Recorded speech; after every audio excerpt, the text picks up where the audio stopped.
Hola, bienvenidos a Diálogo, soy Facundo Bodaño, me encuentro con Matías Orejolse, en esta ocasión con el filósofo español Javier Pérez Jara. ¿Cómo está Javier? Muy bien, gracias por la invitación. No, no, gracias a vos, Javier, por aceptar.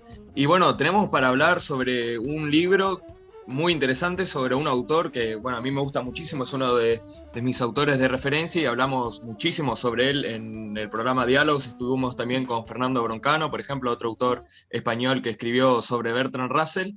Y este libro de Javier Pérez Jara, titulado La filosofía de Bertrand Russell, hace un análisis, diría más como más profundo, más metido en lo que es el sistema filosófico de Bertrand Russell, la epistemología principalmente, y la ontología.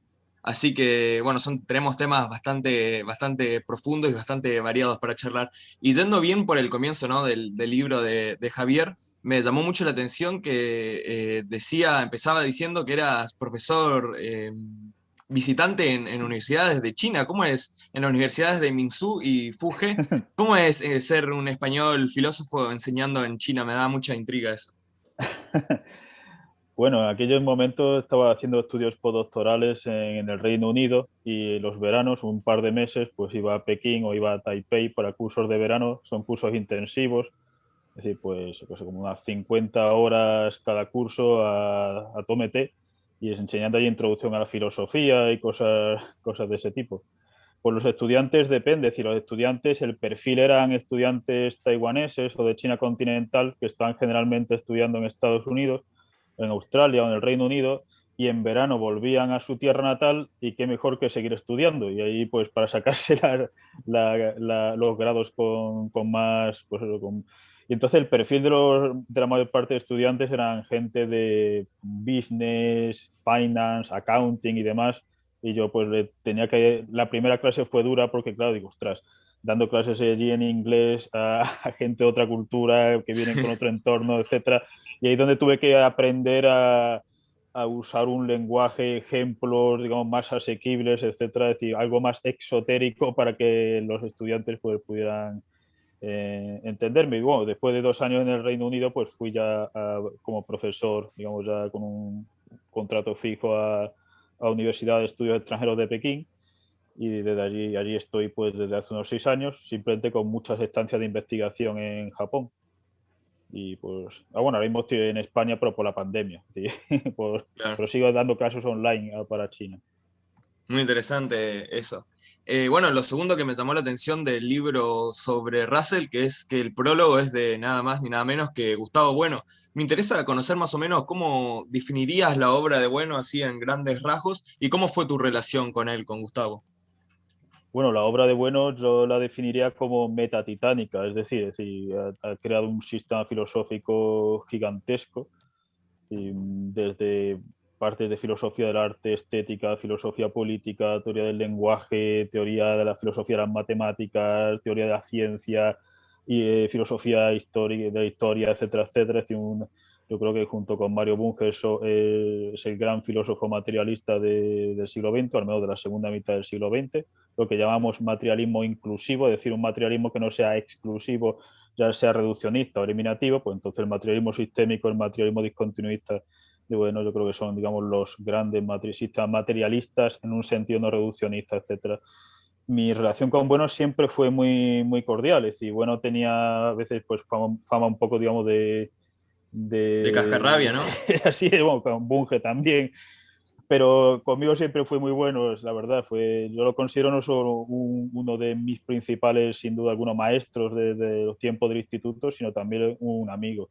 Y tuve la suerte de hablar muchas horas con Gustavo Bueno a lo largo de muchos años, cuando bajaba a Sevilla, cuando llego a Oviedo, en Madrid, por teléfono, etcétera. Y yo qué sé, desde que era bastante joven, pues le iba haciendo preguntas, mi principal objetivo era tratar de encontrar fallos en el materialismo filosófico, pero no porque fuese un troll o un hater, etcétera, sino todo lo contrario, sino porque para mí aceptar una teoría filosófica significa que está muy bien montada, es decir, que es como un castillo de algún modo que no se puede romper, que no se pueda saltar por ningún lado, etcétera, porque ante semejante mercado pletórico de filosofías, el único modo de aceptar una teoría es no ya que sea evidentemente compatible con los resultados más probados científicamente, etcétera, sino que esté bien, que tenga logos. Es decir, los antiguos griegos hablaban del logos como la conexión, por ejemplo, una cesta de mimbre tenía logos si sus partes encajaban. Y luego esa metáfora se usó al lenguaje, a la razón, al mundo entero, al cosmos, etcétera. Pero al principio el logo es que tenga un engranaje, que tenga un encaje, etcétera. Y entonces, pues, es decir, mi relación con Gustavo Bueno, pues hasta su fallecimiento fue tremendamente cordial, muy buena, y lo echo de menos como maestro y como amigo. Bueno, nombraste anteriormente a otro gran filósofo materialista y otro gran filósofo sistémico en el sentido de que creó una obra que intentaba respondernos a los problemas fundamentales de todas las áreas de la filosofía, la ontología, la epistemología, que es, bueno, Mario Bunge. Y tanto Mario Bunge como Gustavo Bueno comparten lo que sería el materialismo, pero son dos materialismos diferentes, ¿no? Que tienen sus particularidades. Me gustaría que comentes un poco cuál es tu opinión sobre la complementación, es decir, las áreas en las que los materialismos son compatibles, el de Bueno y el de Bunge, y las áreas en las que no son compatibles, y cómo evalúas esa problemática hoy en día. Ujú. Bueno, es una pregunta clave, porque de hecho en las redes sociales hay un poco como los hinchas de fútbol, ¿no? Los bungianos frente a los buenistas y demás, que a mí pues, siempre me han parecido un poco absurdo completamente, porque lo importante de un sistema filosófico no es su autor, sino sus ideas. Es decir, si un autor, por ejemplo, al día siguiente se vuelve loco y empieza a decir que toda su obra no vale nada, como cuentan que algunos grandes filósofos escolásticos de la Edad Media hicieron, no, lo que sería insignificante porque su obra estaría allí. Yo creo que hay muchos puntos de intersección, pues voy a, digamos, hablar de intersección y luego de las divergencias. Es decir, por una parte el materialismo inclusivo, es decir, materialismo en un sentido que yo llamo positivo, es decir, que la ontología, el ontos, es decir, el ser se identifica con la materia y la materia con el cambio y con la pluralidad, en sentido de un interplay de discontinuidades y continuidades, es decir, Bunge tiene multitud de pasajes muy profundo sobre un pluralismo ontológico, es decir, un principio de discontinuidad, ya en su libro sobre la causalidad, no ya en los distintos niveles, sino con una discontinuidad ontológica, digamos, dentro de cada nivel, es decir, discontinuidades ontológicas dentro, digamos, de los niveles físicos, químicos, biológicos, sociales, etcétera. Y luego, por una parte, decir, bueno, hablaba también de, como uno de sus principios fundamentales, el pluralismo ontológico. Hablaba mucho del principio de Simploqué, atribuido a Platón en el diálogo del sofista, según el cual si todo estuviese conectado con todo, que es lo que hizo el holismo, no podríamos conocer nada, y si nada estuviese conectado con nada, por ejemplo, en el atomismo, antes de que los átomos empiecen a interactuar, tampoco podríamos conocer nada. Por tanto, Platón dice en el sofista, algunas cosas o algunos procesos están conectados con otros, pero desconectados de terceros. Ese principio de Simploqué, que es clave en el materialismo de Gustavo Bueno, Bunge también lo subraya tremendamente, casi parecido, casi calcado. Es decir, pero no porque se estuviesen copiando mutuamente, porque yo creo que una de las desgracias de la filosofía de la segunda mitad del siglo XX, como Bueno y Bunge casi se ignoraron, ya por motivos sociales, personales, por lo que sea. Es decir, por una parte, un materialismo inclusivo en el sentido de que incluyen el psiquismo como una realidad ontológica, es decir, algo que no se puede hipostasiar, una actividad del cerebro, etcétera, pero que no se puede reducir, por ejemplo, a la actividad cerebral entendida en un sentido puramente electroquímico, o en el sentido del materialismo eliminativo, y por supuesto también que incluye las ideas y los conceptos frente al materialismo grosero del nominalismo. Es decir, entonces el pluralismo ontológico, el materialismo inclusivo, esos son, digamos, puntos de convergencia fundamental. Luego, a prestar muchísima atención a los desarrollos de las ciencias, es decir, Bunge hablaba de la filosofía científica, un sintagma que usa Peirce, que usa Russell, que usa muchos otros. Bueno, hablaba de la filosofía como un saber de segundo grado, pero es decir, la filosofía sustentada en unos saberes de primer grado, pero que fundamentalmente son científicos. Es decir, que una filosofía de la mente tiene que estar fundamentada en neurobiología, en psicología comparada, en etología, etcétera, etcétera, una filosofía del lenguaje en lingüística, una filosofía de la materia en física, química, etcétera, etcétera. Entonces, digamos, ahí hay multitud de puntos de convergencia. Evidentemente, el sistematismo y el sistemismo, es decir, la idea de que hay que abordar macroproblemas filosóficos. Es decir, en vez de los microproblemas filosóficos que estudian, yo que sé, Wittgenstein o Habermas o Derrida, etcétera, es decir, macroproblemas sobre el origen del mundo, del tiempo, la materia, la causalidad, la naturaleza humana, es decir, los grandes problemas filosóficos, y además que unas partes tienen que encajar con otras, es decir, que no cabe una ontología sin una onosiología, si la teoría del lenguaje está incluida, es decir, que las partes de un sistema no puede haber una filosofía del lenguaje, por ejemplo, exenta al margen de saberes científicos y de saberes ontológicos y de saberes epistemológicos, etcétera, etcétera. Esos son con los puntos de convergencia. Los puntos de divergencia, pues también son bastantes, no son triviales, y habría que verlos si estamos hablando de la teoría de la ontología, de la teoría del conocimiento, la filosofía política, etcétera. Es decir, en ontología, por ejemplo, Bunge identifica el universo con la realidad, es decir, el universo sea el universo comprendería todos los existentes, mientras que para Gustavo Bueno el universo es un episodio finito y contingente de una serie de procesos materiales desconocidos que llama materia ontológico general, y por Sería el primer tanto, nivel de los niveles de M1, M2. claro, bueno, más que nivel sería como de donde viene todo, es decir, de donde viene la propia M1, M2, M3, etcétera, y sobre todo de M1, es decir, que la materia física no es el sótano no es el sótano de la realidad, no del universo, sino el sótano de la realidad.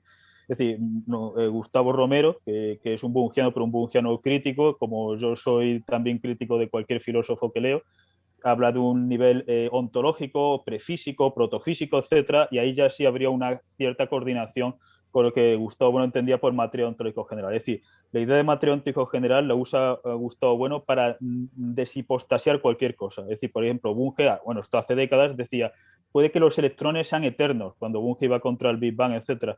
La idea de materia ontológico general la subraya Gustavo Bueno para decir que cualquier morfología, proceso, etcétera, del universo es contingente, está llamado a desaparecer, no es eterno, etcétera, y por tanto que la propia materia física, tal como la entendemos, es la materia más bariónica, materia oscura, lo que sea, es decir, no es algo eterno, es decir, la materia en sí, la materia en general es eterna porque la nada absoluta privativa del creacionismo teológico, etcétera, es una pseudoidea contradictoria. Es decir, la materia ontológica general sí es eterna en ese sentido, pero las configuraciones cósmicas son pasajeras, etcétera, y entonces habría ya ahí un papel, un esto fundamental. Otra cuestión es una cierta ambigüedad que se desarrolla en la obra de Gustavo Bueno entre si los géneros de materialidad son inseparables, es decir, M1, que incluiría, digamos, lo que se entiende como el mundo externo, vamos a decirlo así, es decir, desde los niveles, digamos, físico, químico, biológico, etcétera. M2 sería el nivel biológico, pero entendido en un sentido neurobiológico, es decir, el nivel psíquico, la actividad psíquica, no la mente, porque la mente sería casi el resultado último de un psiquismo que se empieza a desarrollar, pues, yo qué sé, es decir, hace millones de años, es decir, bueno, la cuestión no cabe decir incluso unidades unicelulares, luego en organismos pluricelulares, pero con un sistema nervioso descentralizado, y no cabe hablar de mente, pero sí cabe hablar de un psiquismo, es decir, un psiquismo primitivo vinculado a estados carenciales del organismo, de hambre, yo qué sé, de miedo, de lo que sea. Es decir, hay ya unas propiedades, ese psiquismo tiene unas propiedades ontológicas distintas, digamos, del mundo externo, aunque evidentemente no se puede hipostasiar. Y luego lo que Gustavo Bueno entendía como M3, que son pues las ideas, los conceptos, etcétera, que no se puede hipostasiar porque evidentemente no existe si la actividad de los sujetos ya de los animales avanzados, humanos, operatorios, que están operando con cosas, haciendo teorías, Bueno, en eso etcétera. también coincide con la filosofía de Bunge. Sí, pero por ejemplo, para Bunge, M3 no es material. ¿Por qué? Porque no tiene energía. Es decir, M3, es decir, un concepto, una idea es inmaterial, no es real, pero es realista. Es decir, es decir, no es real en el sentido de que no existe más allá de la actividad neurobiológica de los sujetos, etcétera. Pero Bunge sí recalca digamos, que tiene un estatuto ontológico frente al nominalismo. Ahora bien, Gustavo Bueno subrayaba de que el propio, digamos, artefacto terciogenérico, es decir, lo que designa como M3, tiene una implicación fundamental en nuestra propia comprensión de M1 y de M2, vamos a decirlo así. Por ejemplo, que el psiquismo con M3, vamos a decir, el psiquismo humano y conceptos, ideas, etcétera, es mucho más complejo que un psiquismo sin M3, por ejemplo, un psiquismo y por supuesto la materia física, es decir, nuestra comprensión de materia física no daría ni un paso sin los aparatos conceptuales de las matemáticas y demás. Entonces, en Gustavo, bueno, en ensayos materialistas se habla de que los géneros de materialidad son inseparables, es decir, que si desapareciese uno, desaparecían los restantes. ¿Por qué? Porque, por ejemplo, cuando pensamos en la materia, en el mundo externo, la realidad organoléptica, es decir, de colores, formas, olores, etcétera, es evidente que no puede existir al margen de los sujetos, porque requiere un sistema nervioso, es decir, no existen colores al margen de las ondas electromagnéticas, de los fotones que impactan en la retina y mandan señales electroquímicas, lóbulo occipital y bla, bla, bla, bla. Es decir, toda la típica teoría sobre Zec y demás, pero tampoco existen olores, tampoco existen vacíos fenoménicos, porque hay un plenum, es decir, hay un plenum material de onda electromagnética, ondas gravitatorias, de gases, etcétera. Es decir, entonces el mundo organoléptico, es decir, el mundo que vemos, el mundus aspect stabilis, está dado al margen del sujeto. Y bueno, también decía que el mundo microscópico de los quarks, de los leptones, de los campos cuánticos, etcétera, también está dado a escala del sujeto, no en el sentido del idealismo, sino en el sentido de que no tenemos acceso a la realidad absoluta tal como es, sino que está mediada, en el caso de la microfísica, por nuestras interacciones con aparatos, es decir, con los aparatos macroscópicos, etcétera, que yo qué sé, los polarizadores de fotones, nuestros aparatos matemáticos, etcétera, y por tanto que de algún modo no tenemos acceso a la realidad absoluta, etcétera, sino siempre una realidad filtrada. Y por tanto él hablaba del universo antrópico, no en el sentido del idealismo, porque es un sistema materialista y recalcaba evidentemente que si no hay cuerpo ni hay cerebro, etcétera, se acaba game over. Digo, quiere decir que hay muchas... Bueno, hay también similitudes entre lo que Sí, sí, estuviste por hablando y supuesto. el realismo crítico de Russell, por ejemplo. La Sí, idea de que sí. no percibimos la realidad tal como es. Sí, que Eh, esto es casi una constante casi desde Descartes, ¿no? Es decir, desde que Descartes duda de si el mundo que ve es tal cual es, y dice, bueno, Dios no me puede estar engañando. Luego Locke, ¿verdad? Cuando dice, bueno, la sustancia, inferimos la sustancia a través de aplicar la causalidad por la sustancia inconocible. Luego Hume duda de la sustancia, es que no ni la necesitamos, la sustancia en el sentido, por ejemplo, la doctrina de la nata, del budismo y demás, es decir, que lo que hay son la Bundle Theory, es decir, que no necesitamos el concepto de sustancia porque lo que hay es una especie de agregado procesual de propiedades o de cualidades y la sustancia pues sería casi un fantasma noseológico fruto de los lenguajes que sé, indoeuropeos, etcétera, de sujeto, predicado y demás.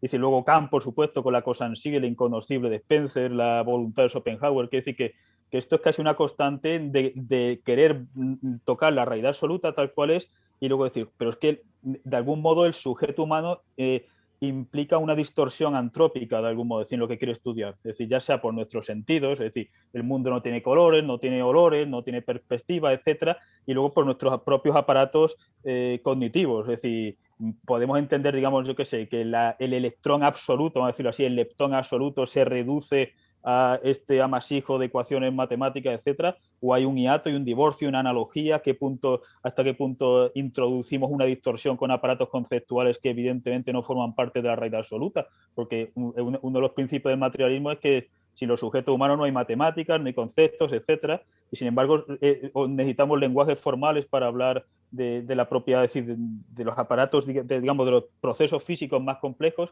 Entonces esos aparatos cognitivos de algún modo implican algún grado de distorsión fundamental. ¿Qué analogía hay entre la realidad absoluta y la realidad antrópica? Esos son problemas fundamentales. Sí, hay muchas analogías entre la filosofía de Bunge y la filosofía de Gustavo Bueno, Bueno en pero términos... pero en esa comparación creo que en tus trabajos ha sido más fructífero el aporte de Bueno, ¿no? Que el de Bunge. Sí, sí, lo que pasa es que, por ejemplo, llevamos pues unos 3 años, creo ya, yo, Gustavo Romero y Lino Camprubí, estamos editando un libro en Springer Síntesis sobre materialismo inclusivo, sobre problemas ontológicos y epistemológicos y, por tanto, noseológicos del materialismo contemporáneo. Y ahí tengo yo un capítulo muy, muy extenso donde hablo de todas estas cuestiones, tanto de si comparo el sistema de Bunge con el sistema de Bueno, hago críticas a ambos sistemas, hablo de problemas abiertos, etcétera.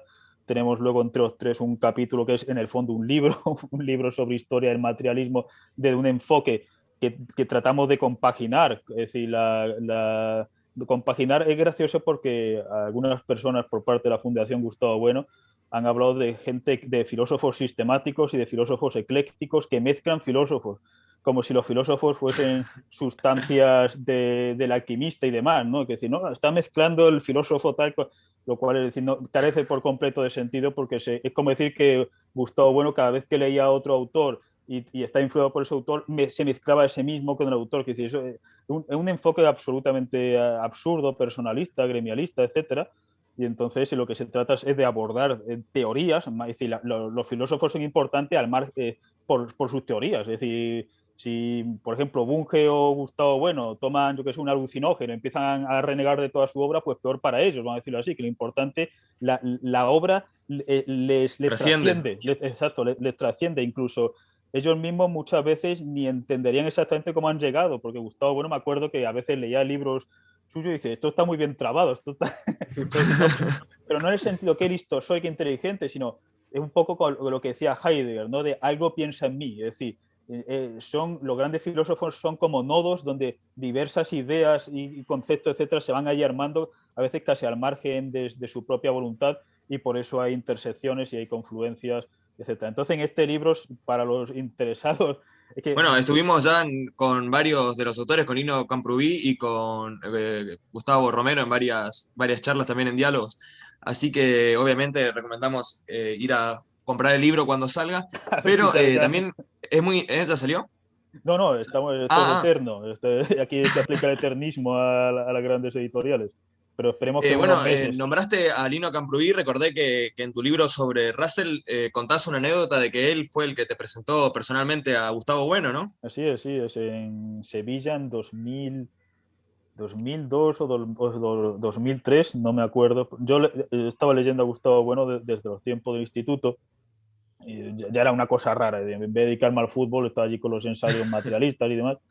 Y tenía pues una ristra de preguntas que había mandado a la Fundación Gustavo Bueno, al correo electrónico y demás, por los motivos que sea, no llegó a Gustavo Bueno, nadie me contestó, etcétera.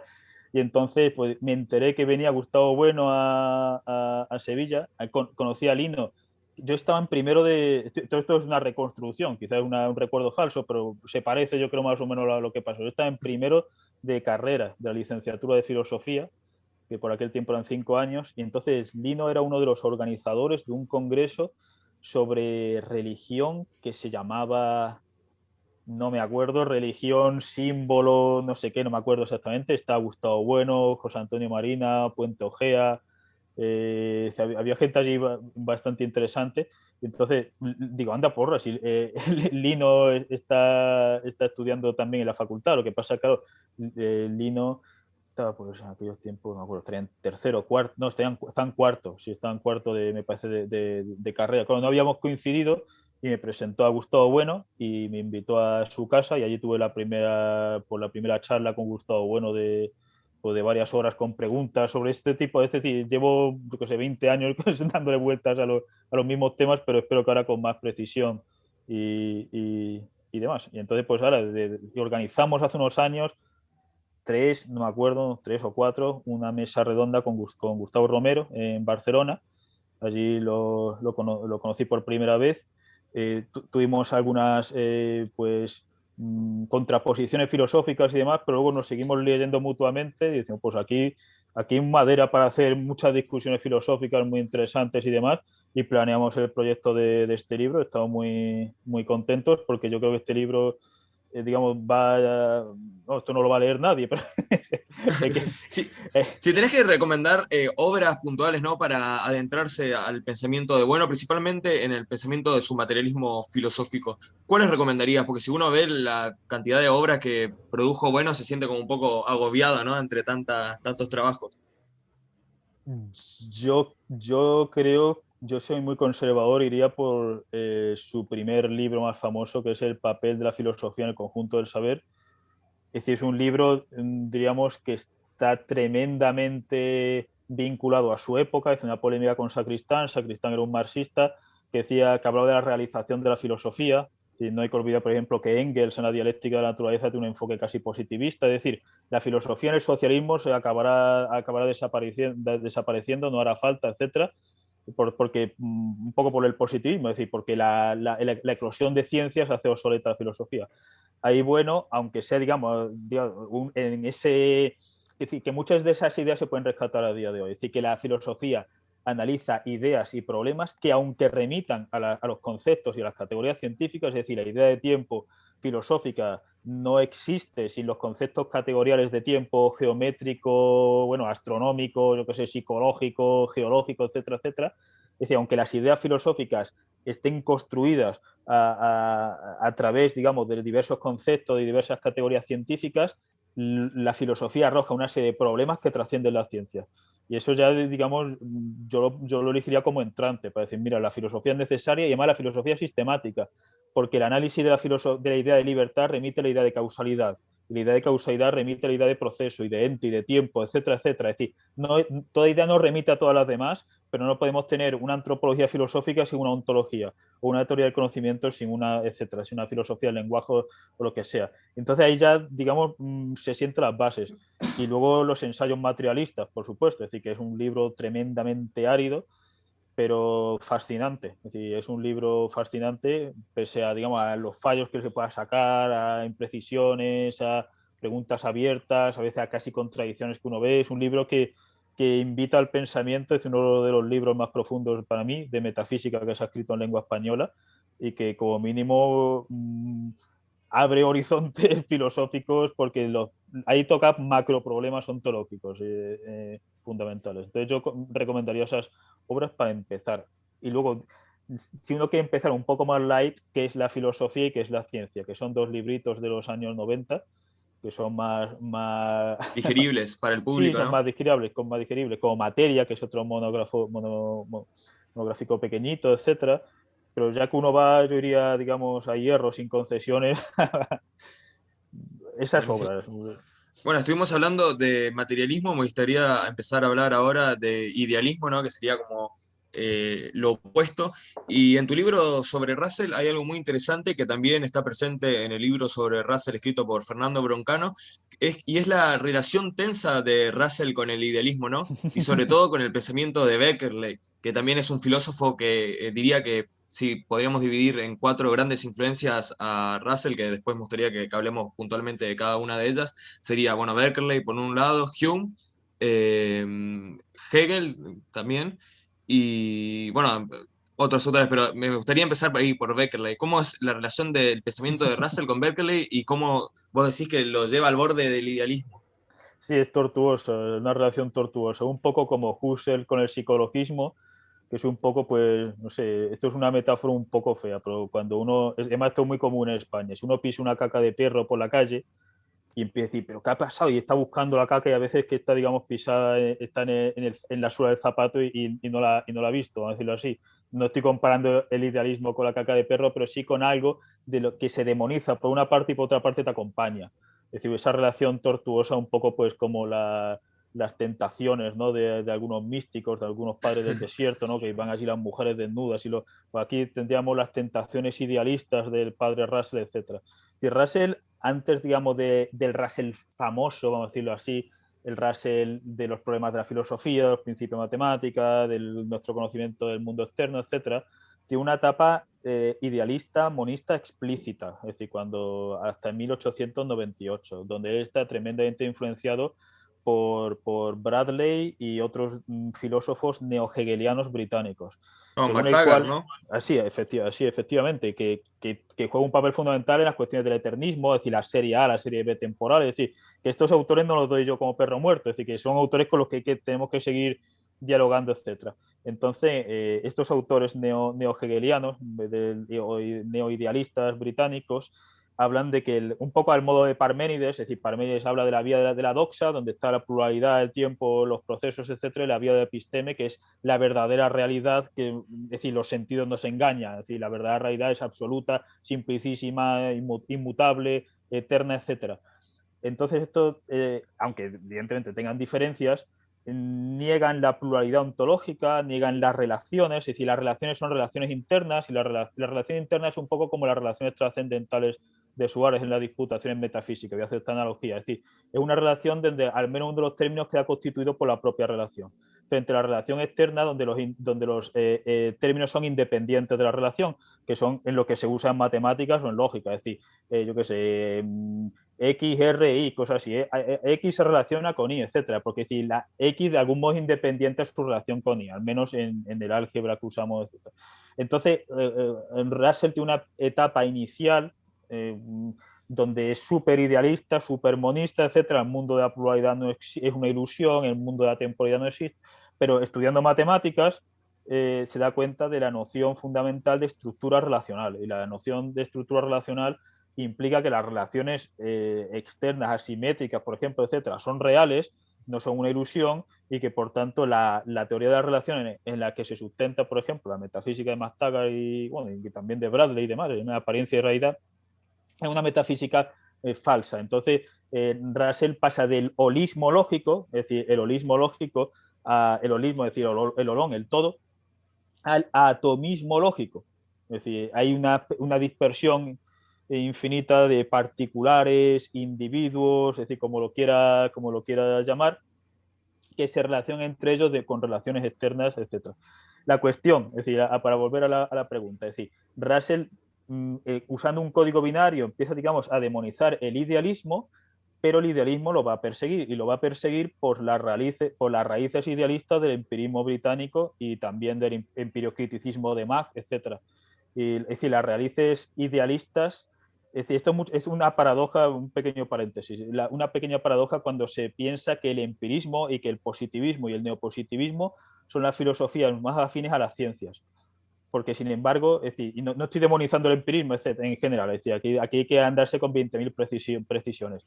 Pero el empirismo británico, en sus distintas, sin llegar a Berkeley, es decir, simplemente con Locke y con Hume, o incluso con Stuart Mill más tarde, etcétera, pero siempre, si nos circunscribimos a Locke y a Hume, la ontología que se deriva de lo que dicen es una ontología fenomenista o fenomenalista, es decir, el mundo es una especie de fantasmagoría de fenómenos, es decir, en Locke está la sustancia inconocible que inferimos por el principio de causalidad, pero no sabemos nada de esa sustancia, pero ya en Hume es como esa rama de idealistas del budismo, porque es decir, Buda también tiene una doctrina, como hablamos antes, el anatta es que todos los entes son vacíos de una sustancialidad, es decir, que lo único que hay es una especie de agregado procesual de cualidades, etcétera, y que por tanto las cosas están vacías de cualquier tipo de sustancialidad. Pero al vincular Hume, digamos, esos procesos a procesos mentales, a la percepción, etcétera, y el círculo de Viena lo mismo, lo que queda es un mundo fantasmagórico donde no hay relaciones necesarias, todo puede pasar, todo puede ser contingente, y que es Es incompatible el con la ciencia. contingentalismo radical que nombras en el libro. Sí, que es incompatible con la ciencia. Es decir, Hume cuando dice, por ejemplo, dice, la idea de que el sol vaya a salir es simplemente nuestra experiencia, mañana es nuestra experiencia, es decir, la experiencia acumulada, pues es probable que el sol vuelva a salir, pero no, dice, no hay ningún motivo ontológico por que pueda volver a salir. Y esto lo dice después de Newton. Pero, oye, no, que el sistema solar es real, el sistema, es decir, a mí me recuerda un poco a veces Hume cuando uno lee a Philip K. Dick, es decir, un genio de autor de la ciencia ficción del siglo XX que recomiendo a todo el mundo leer, por ejemplo, sus novelas más locas como Ubik, que lleva al límite de que no podemos distinguir qué es real de qué no es real, solamente hay creencias, solamente hay probabilidades, etcétera. Entonces, es decir, en el momento, el problema del empirismo británico es que coge la división de Descartes entre el objeto mental y el objeto fuera de la mente. Entonces, el mundo se duplica. Es decir, el mundo se duplica entre el mundo que percibo, que eso está en Berkeley, pero bueno, está en Locke, está en Hume, etc. Es decir, el mundo que percibo y el mundo externo que supuestamente es la causa de ese mundo que percibo. Y entonces hay una especie de hiato, y ese hiato se trata de salvar por la fe, es decir, porque Descartes apela a la fe, Malebranche apela a la fe, Locke dice, bueno, vale, la causalidad y la sustancia, pero Hume dice, bueno, pero que eso es fe también, porque no tenemos ningún argumento para pensar que esa realidad absoluta que bla, bla, bla, existe. Entonces, en el momento que se duplica, es decir, por ejemplo, que tengo, yo que sé, el vaso real y el vaso mental, en el momento que exista esa duplicación, ¿Y cómo llego al vaso real? Dice, bueno, a través de la física, etcétera, etcétera. Bueno, pero eso es una cuestión de creencias, porque Russell llega a decir al final, es decir, en su obra de 1959, My Philosophical Development, algo así como mi Desarrollo desarrollo, filosófico. claro, la evolución de mi desarrollo filosófico, algo así, dice, hablando del cielo estrellado, dice, respecto al cielo estrellado, es decir, de la nocturno, etcétera, Berkeley podría tener razón. Dice, y el cielo que veo dentro de mí, es decir, no se deduce de un cielo que haya fuera de mí, sino que es una cuestión de creencia, probabilidad, una cuestión de inferencia Claro. Yo recuerdo, razonable. por ejemplo, que Russell decía en Historia de la Filosofía Occidental, cuando llegaba la parte, el momento de hablar de Hume, que recuerdo que le tenía un enorme respeto por cómo describía su sistema, que no se notaba en otros pensadores como Hegel, por ejemplo, que se notaba un tremendo respeto, y recuerdo una frase que decía, después de Hume, toda la filosofía occidental se trató de intentar refutarlo y no poder lograr refutarlo, una cosa así, como que se nota ahí el enorme impacto que tuvo en su visión del mundo, ¿no? Sí, sí, sí. Sí, sí, aunque sí, Russell trata de matizar a Hume en muchas cosas. Por ejemplo, en El conocimiento humano de 1948 habla de postulados no demostrativos de la inferencia científica, porque Russell de algún modo se da cuenta de que Hume casi que lleva el solicismo más, es decir, el idealismo en el fondo, y entonces introduce una serie de postulados que no tienen ninguna demostración, pero sin los cuales no puede explicar el conocimiento científico. A mi juicio siempre me ha parecido un poco como la chapuza de un fontanero, es decir que es un libro excelente el libro este de conocimiento humano, pero un fontanero en el sentido que tiene allí las tuberías y de repente, como ya está todo, empieza a soltar agua y dice, bueno, pues voy a poner un esparadrapo aquí, voy a poner unos... Entonces, esa lista de la lavandería, etcétera, esos postulados llegan... Es decir, Russell trata de corregir, es decir, el empirismo puro lleva al idealismo. Eso es, a mi juicio, y decía, una metafísica fenomenista donde el mundo es una fantasmagoría, como has dicho, el contingentismo radical, que es una idea teológica, es decir, Dios puede hacer cualquier cosa, que están Descartes, pero está, yo qué sé, están muchos teólogos, etcétera. Y una epistemología idealista, porque no, es decir, el mundo real puede no existir en absoluto, es decir, no necesitamos el mundo real para explicar nuestro mundo de percepciones. ¿Por qué? Porque tenemos unas leyes, y Russell, por una parte, es decir, en su epistemología, cuando abandona el idealismo, tiene la teoría de los sense data y de las percepciones y demás, es decir, una división, digamos, entre los sense data son físicos, luego están las percepciones psicológicas y demás, pero la lectura de Mach, del llamado empiriocriticismo, y la lectura de William James les llevan al llamado monismo neutro, donde dice, joder, pero ¿cómo puede ser que los fenómenos físicos sean puramente físicos si se le aplica las leyes de la Gestalt, cosas de leyes psicológicas, etcétera? Y entonces trata el dualismo mente y materia, lo trata de resolver por el monismo neutro, diciendo a la vez que la psicología está más cerca de lo que hay, es decir que entre el polo psicología física, la psicología es más poderosa, esto de nuevo Hume, Locke, etcétera, aunque la Claro. psicología de Russell está hablando ya de una psicología que implica el conductismo, el psicoanálisis, etcétera, pero la idea de que los procesos mentales de algún modo siempre tienen prioridad, incluso ontológica, respecto es decir, en la realidad, etcétera, acaba abandonando el monismo neutro por una división. Es decir, al final, en 1959, Russell lo que acaba diciendo es, aquí está, señores, aquí está todo por hacer. Porque hay que volver a introducir una dualidad entre la mente y la materia, pero tampoco mucha, ni para ti ni para mí. Hay que volver Bueno, a también revisar la conceptos. influencia de Hume se nota muchísimo también en la obra de Karl Popper, ¿no?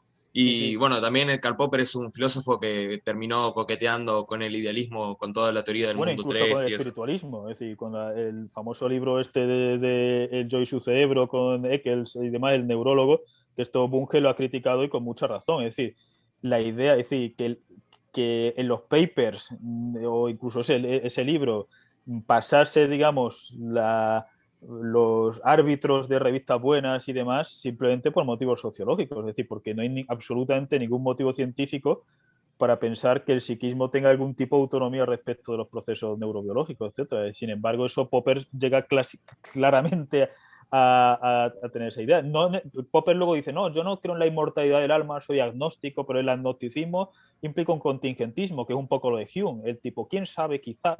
Entonces, quién sabe, quizá, es decir, Hume dice la analogía de quizá algún día pongamos fuego en un hielo y no se funda, pues lo mismo, quizá, no sé, nos volamos la cabeza y seguimos por ahí en alguna realidad virtual, ¿no? En alguna, como los Isekai, esto del anime y demás. Quiero decir, que ese contingentismo es una puerta abierta para el idealismo, para el espiritualismo, y efectivamente Popper, tanto en el mundo 3, que no tiene nada, es decir, el M3 de Gustavo Bueno no es el mundo 3, es decir, No, no Gustavo es. Bueno critica muchísimo a la teoría de los Belt, ¿verdad?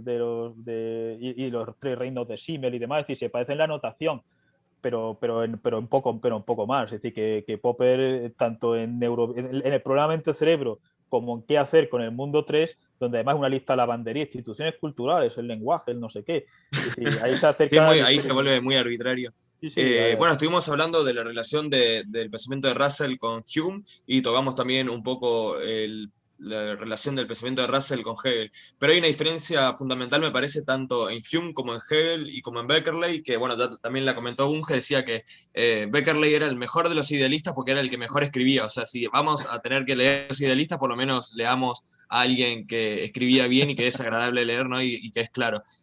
También es claro David Hume, por supuesto, pero este no es el caso de Hegel. Hegel es, creo yo, de los idealistas más difíciles, más ilegibles.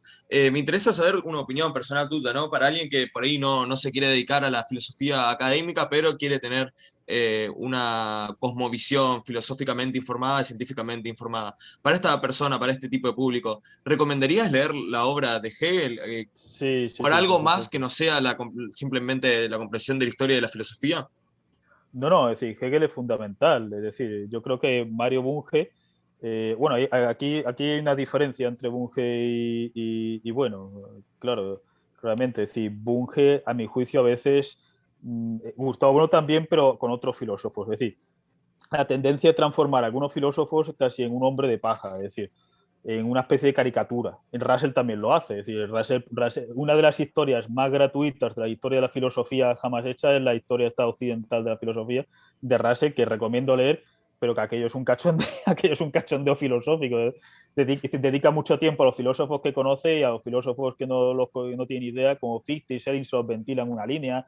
Es decir, luego pone a Byron porque tenía ahí unos escritos de Byron. Es decir, que cada filósofo, incluso los grandes titanes, no tienen ni el tiempo, ni los medios, ni la motivación de leer a todos los filósofos.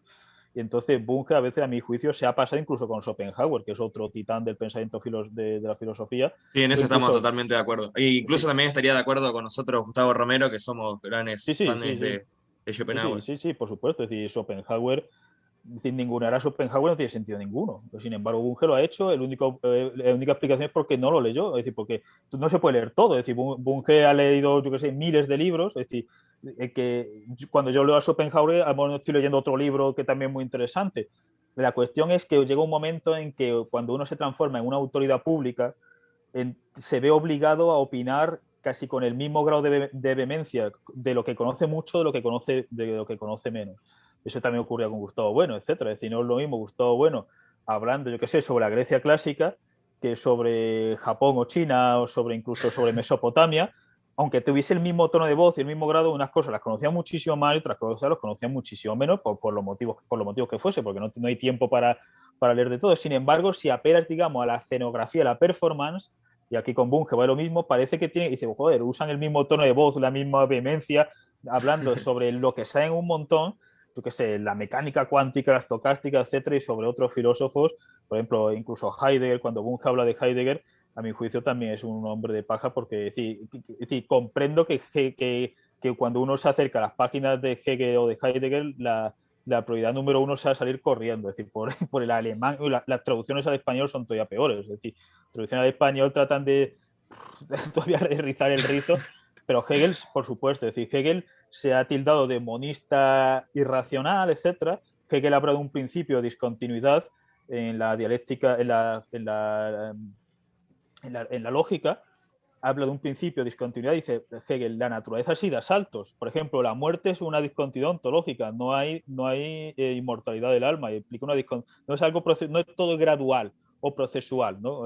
Bueno, gradual, en el sentido, por ejemplo, del cálculo infinitesimal, etcétera, sino que hay cortes abruptos, y Hegel da ejemplo de la química, de la física, es decir, en la realidad hay discontinuidades ontológicas fundamentales, y a mi juicio eso es algo fundamental del materialismo frente al armonismo teológico, de hay una armonía absoluta porque hay un espíritu universal que ha coordinado todas las realidades. Si no existe ese espíritu o si es contradictorio, etcétera, la realidad, algunas cosas son incompatibles entre sí, inconmensurables, están parcialmente conectadas, están desconectadas de terceros, etcétera, y eso Hegel lo da. Por otra parte, el procesual, es decir, el estado es fruto de algo procesual, incluso en la fenomenología del espíritu hay una especie de psicología evolucionista, vamos a decirlo así, donde Hegel habla de la certeza inmediata del esto aquí ahora, del animal, esto aquí ahora hasta el saber absoluto, pero siempre implicado no el saber absoluto de un Robinson Crusoe, sino la filosofía, el arte, la religión, etcétera, de una nación política con instituciones políticas, etcétera, etcétera, que es fruto de un desarrollo histórico. Así que si sacamos tesis aisladas de Hegel son un delirio. Por ejemplo, Hegel hablando de China, Hegel hablando de, yo qué sé, entonces Hegel hablando de la razón y Lutero, Hegel entonces parece un absurdo completo. Pero sin embargo, es decir, si uno lee la obra de Hegel, hay muchas cosas que se pueden rescatar. Es decir, por ejemplo, la dialéctica en el sentido de que hay realidades en el mundo que de algún modo se van contradiciendo las unas a las otras. Por ejemplo, Gustavo Bueno ponía el ejemplo de los impuestos o del tributo. Es decir, no hay impuestos, dice, para que no hay impuestos sin Estado, porque el Estado implica, es decir, el Estado implica impuestos, porque el Estado necesita una financiación. Y no hay impuestos sin propiedad privada. Pero ahora bien, los impuestos son una crítica a la propiedad privada, porque es decir, el Estado es el que dice la propiedad privada, porque si no hay Estado no hay, digamos, registro de la propiedad, no hay catastro, no hay leyes, es decir, la propiedad privada es como Mad Max, ¿no? Que tú tienes tu cosa, te amenazas con una pistola y dices, ahora es mío, pues eso es la propiedad privada. Y si hablamos de propiedad privada institucional, necesitamos de un Estado y con unas leyes, además unas leyes escritas, etcétera, etcétera. Ese Estado necesita unos impuestos. El impuesto es una crítica a la propiedad privada.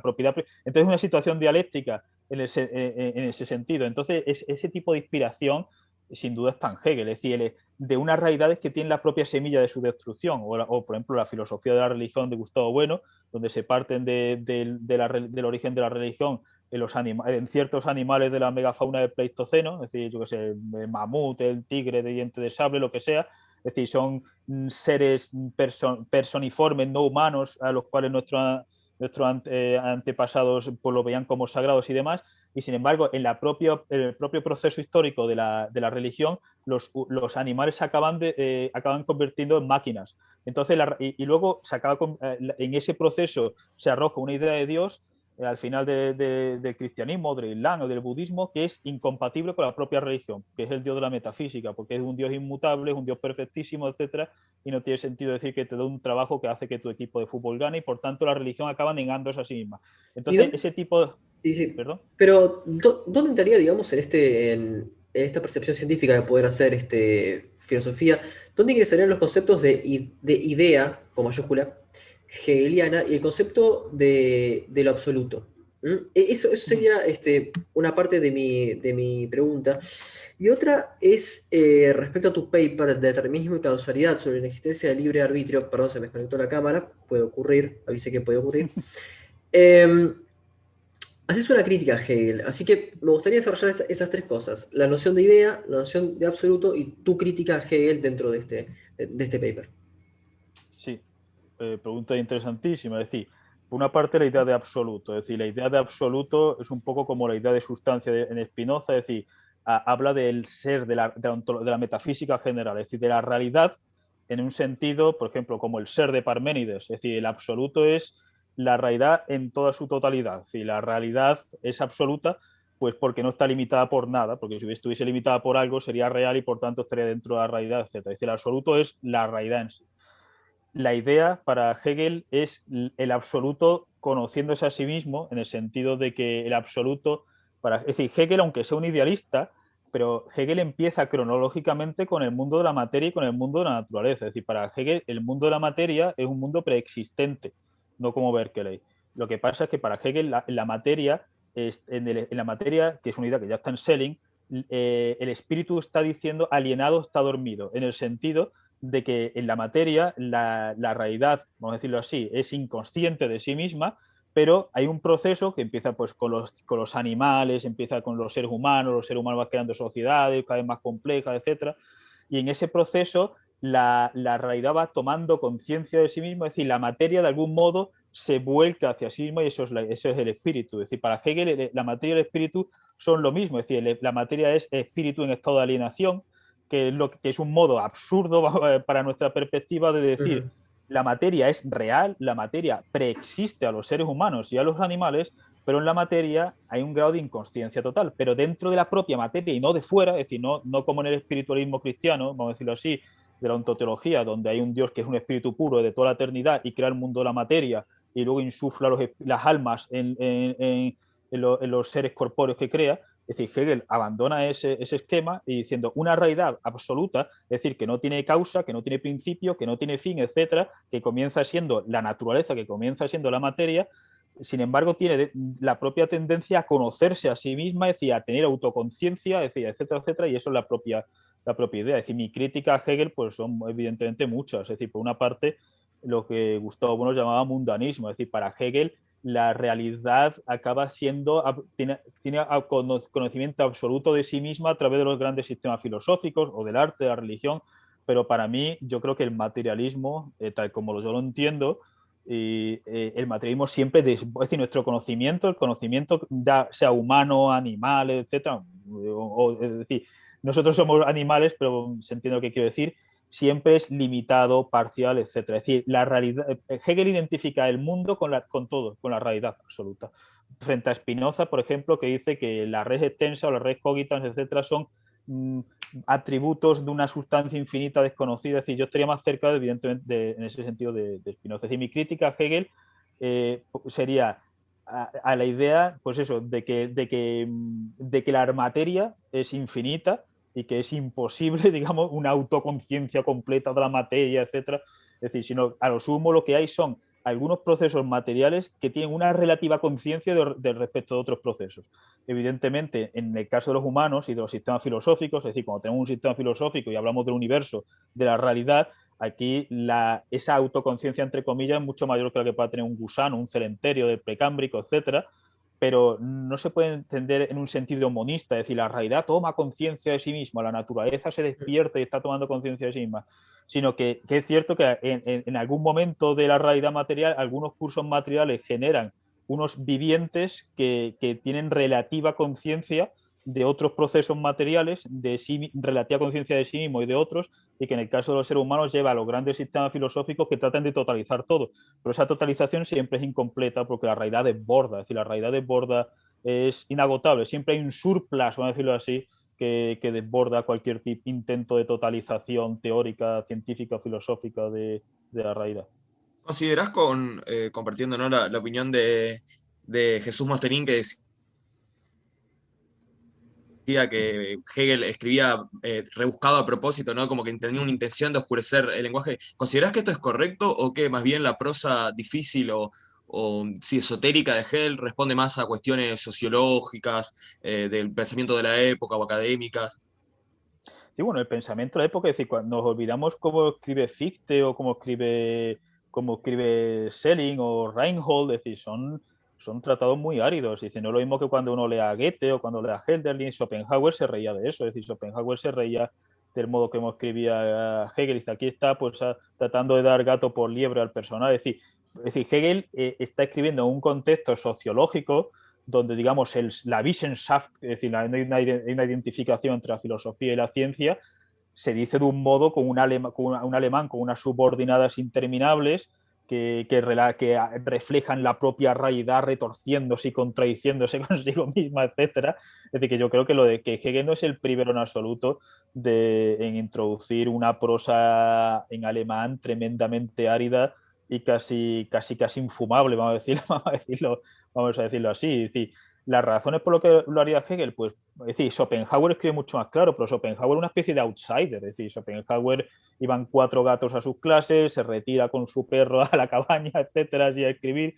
Es decir, Schopenhauer está dentro de otra, sí, es súper, ha leído a Kant, etcétera, etcétera, pero Schopenhauer está dentro de una tradición distinta del mundo universitario alemán, de lo que se llama la Universidad de Viena, la Universidad de Génova. Es decir, las principales universidades de Alemania, bueno, alemana, lo que se puede entender en Alemania de aquel tiempo, etcétera, es decir, del área de difusión cultural alemana, son gente muy tremendamente árida. Pero Hegel, por una parte, y aquí Bunge si lo reconoce, se encargó de macro problemas filosóficos. Si la materia, el espíritu, el tiempo, la existencia, la naturaleza humana, la ética, la moral, la justicia, es decir, no se encargó de microproblemas. El problema de Hegel, efectivamente, como Heidegger también, es decir, es por una parte la prosa cuasi esotérica, y luego por otra parte los non sequitur. Hegel tenía también su propio lecho de Procusto, es decir, y entonces todo lo que no encajaba en el lecho de Procusto, pues Hegel lo descartaba, decía descubrimientos científicos de la época que los descarta. Russell dice una cosa muy graciosa sobre Hegel. Dice, Hegel sabía solamente una cosa de China, que existe. Es decir, que que es una exageración, ¿no? Pero cuando Hegel está hablando sobre China, pues aquello hay que leerlo pues como una cosa, como tantas cosas que se escribieron en el siglo X. Un poco como Schopenhauer las tonterías que dice cuando habla sobre las mujeres, en algunos sitios para ergue, para Sí, y demás. Es decir, o sobre las razas también.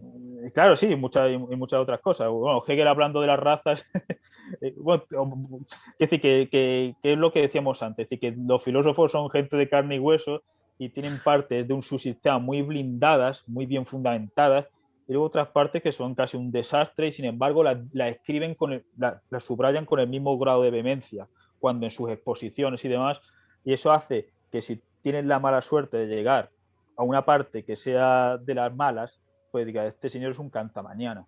¿No? Es decir, este señor dice estas tonterías sobre las mujeres o sobre Bueno, lo que sea. ya que hablamos ahí nombraste tonterías sobre las mujeres, estoy pensando ahora mismo en las críticas a la filosofía política o a lo que se podría deducir, ¿no? A partir de Hegel, de una filosofía política, y estaba pensando justamente en el segundo tomo de La Sociedad Abierta y sus enemigos de Popper. ¿Coincidís con algunas críticas de Popper? ¿Cuáles rechazarías? ¿Cómo es tu opinión en ese sentido? ¿Sobre Hegel? Sí, sí, sí, sobre, claro, las críticas de Popper a Hegel en el segundo tomo de La Sociedad Abierta y sus enemigos. Sí, bueno, Pero sí.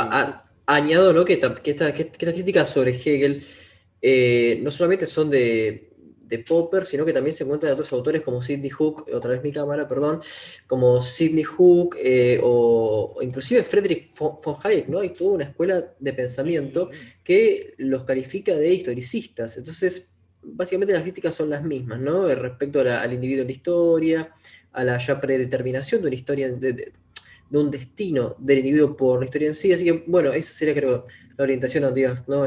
Matt. Sí, sí, sí, exactamente. Claro. Sí, es decir, ¿en qué tiene razón, vamos a decirlo así, Popper?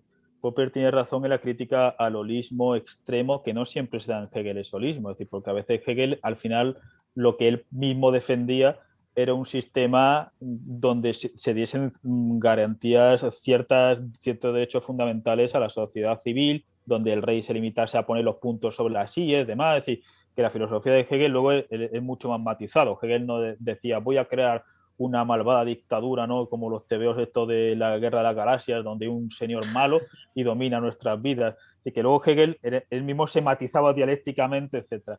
Pero Hegel también tiene pasajes donde dice el individuo es una cáscara vacía, etc. O las heridas del espíritu sanan sin dejar cicatrices, que quiere decir, al final todo va mejor, todo va progresando hacia mejor, hacia que la realidad se conozca hacia sí misma, que es lo de la idea. Es decir, esa crítica al holismo es necesaria, pero también es necesaria la crítica al individualismo. Es decir, que a veces Popper tiende un poco al individualismo metodológico y por supuesto Hayek y la escuela austriaca, etcétera. Es decir, los sistemas supraindividuales son fantásticos. No, esta no es la opinión de Popper, pero sí la opinión, por ejemplo, de von Mises, etcétera. Es decir, los sistemas suprasociales son casi fantasmagoría o epifenómenos, etcétera, porque lo verdaderamente real es el individuo. Aquí Bunge tiene mucha razón en hablar del sistemismo, criticando tanto al holismo. Es decir, en el holismo hay una macro reducción, es decir, una reducción ascendente, donde el individuo queda chupado por los sistemas supraindividuales, y a la micro reducción, es decir, o al reduccionismo descendente, los sistemas sociales desaparecen en los individuos. Entonces, Popper tiene razón cuando Hegel se pasa de tuerca en el holismo y demás. El problema que siempre he visto a la sociedad abierta y sus enemigos y demás, decía esos binarismos, ¿no? Hay sociedades abiertas y sociedades cerradas. ¿No? Esparta, Atenas, los nazis, Estados Unidos, etcétera, etcétera, es que tienden a ser hechos de Procustos, es decir, claro, tenemos evidentemente la idea evidentemente fundamentada de que los nazis crean un sistema que tiende a ser holista, es decir, tú eres nada, solo el pueblo alemán me importa, etcétera. Tú sí que eres una cáscara vacía, ¿no? Como la película esta de la caída de los dioses, ¿no? Que citan a Hegel, el Estado debe aplastar hasta la más bella flor si se interpone en su camino, etcétera, etcétera, ¿no? Y que ese holismo pues lleva a atrocidades, etcétera, etcétera. Es decir, en el caso de los nazis, pues son conocidos los crímenes de guerra de los nazis porque Hollywood no los recuerda cada 5 minutos, y en el caso de los soviéticos y los comunistas, el canal Historia, vamos a decirlo así, ¿no? El imperio del mal, Stalin, etcétera. Y esos crímenes son reales, dejan millones de muertos, y no es una cosa baladí. Pero las sociedades abiertas, es decir, no voy a ponerlas en el mismo saco, pero la sociedad abierta, ¿de qué estamos hablando? Es decir, por ejemplo, no es ya que la sociedad abierta, por ejemplo, británica o americana se construyan sobre cientos de años de esclavitud, en el cual sobre el 10% de los esclavos morían simplemente en el transporte, sobre el exterminio, expulsión sistemática de los indígenas en la conquista del oeste, etcétera, etcétera, sino, por ejemplo, en la economía de guerra de Roosevelt, es decir, aquellos casi como una tiranía diciendo aquí todas las empresas van a ponerse a dedicar, se van a hacer armamento militar, cosas militares, etcétera, etcétera. Es decir, si nos vamos a Truman, es decir, las carnicerías brutales que hacen los buenos, la sociedad abierta. Es decir, en Japón, unas 60 ciudades llenas de civiles, niños, hombres y mujeres, son reducidas a cenizas con bombas incendiarias. Bombardean también los hospitales, las vías de suministro de agua, medicinas, etcétera, etcétera. Es decir, directamente asesinan pues, a cientos y cientos de miles de civiles, e indirectamente a millones de personas de causas naturales. Y cuando te mueres de hambre o de agua porque tus defensores de la democracia están bombardeando los hospitales y demás, lo que quiero decir es que esa dicotomía entre sociedad abierta y sociedad cerrada a veces tiene el peligro, y también con Hannah Arendt en los orígenes del totalitarismo, etcétera, tiene el peligro de algún modo de idealizar. No, cuando hablo de esto no hablo de exculpar los crímenes, digamos, de los soviéticos, de los nazis, sino que a veces cuando nos centramos solo en los crímenes de los soviéticos, de los nazis, totales, dejan millones de muertos. Pero, a ver, en realidad Popper utiliza un término metafísico de libertad que es en el mismo rol que caen sus compañeros de la sociedad Mont-Pelerin, que eran, por ejemplo, Friedman o Hayek, que es simplemente libertad como ausencia de coerción, y después el hecho de no poder definir correctamente libertad y asociarla efectivamente a una libertad de mercado con todo lo que eso implica. Entonces, por supuesto que creo que te estás mencionando básicamente como que Popper hace un cherry picking para dar una hipótesis de él como válida. Entonces, creo que eso es lo que estás afirmando, ¿no, Javier?